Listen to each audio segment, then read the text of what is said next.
And welcome back.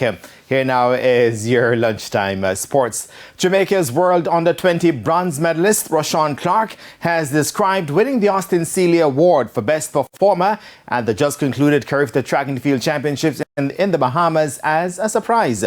Clarke won the Under-20 boys 400-meter hurdles on Sunday in a season's best 49.92 seconds, the second fastest time in the history of the championships. He led home a Jamaican 1-2 with Antonio Forbes finishing second in 51.72. On Monday, he then helped Jamaica take home gold in the Under-20 boys 4x400 meter relay in 3 minutes 07.68. Clarke returned home with members of the team early Tuesday morning.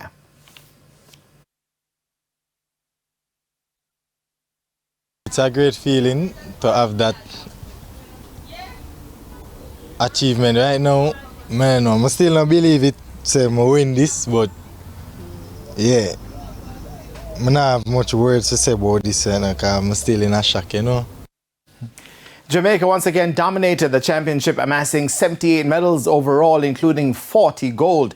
Last year, the country topped the table with a record 97 medals, including 47 gold, when the championships was held in Kingston. Reggae Girlz head coach Lorne Donaldson says Monday's 2-0 win over English championship team Sheffield United was more about preparation for the World Cup than about measuring performance. Second half goals from Chantal Swaby and Chene Matthews propelled the team to victory at Leicester City's King Power Stadium.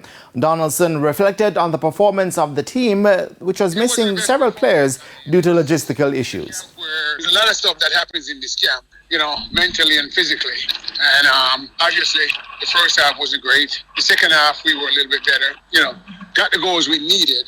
I don't think we were pushed very much, you know. So getting the result is fine. But going forward again, we have to tighten up now and try to get the group together and be much better.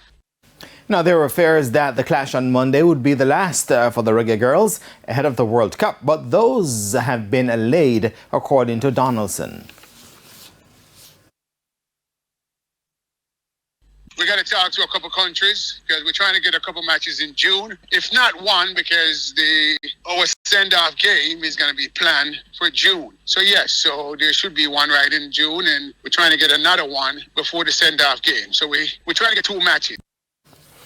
The Reggae Girlz are drawn in Group F at the FIFA World Cup and will face a fellow CONCACAF team Panama, as well as Brazil and France. They'll open their account against France on July 23 in Sydney, Australia.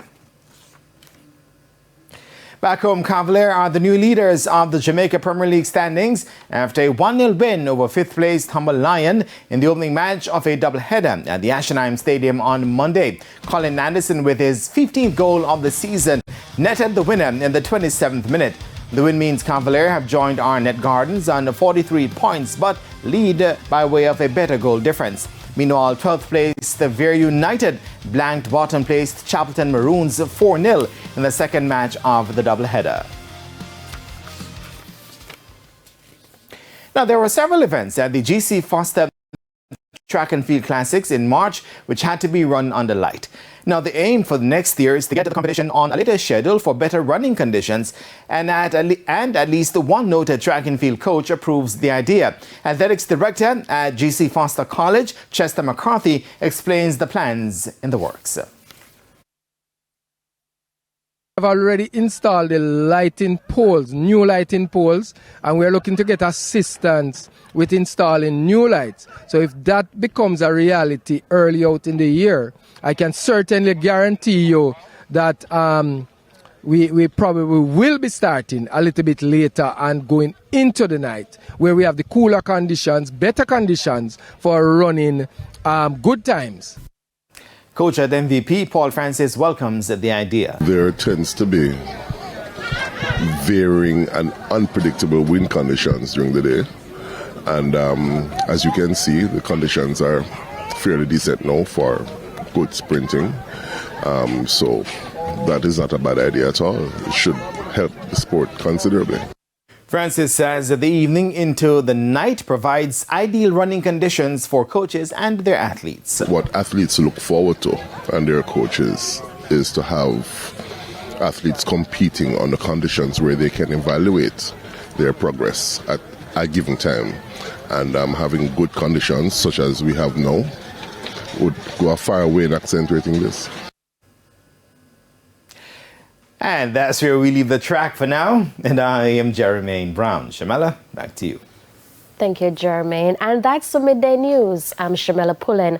Join us at 7 for Primetime News. On behalf of the news, sports, and production teams, good afternoon.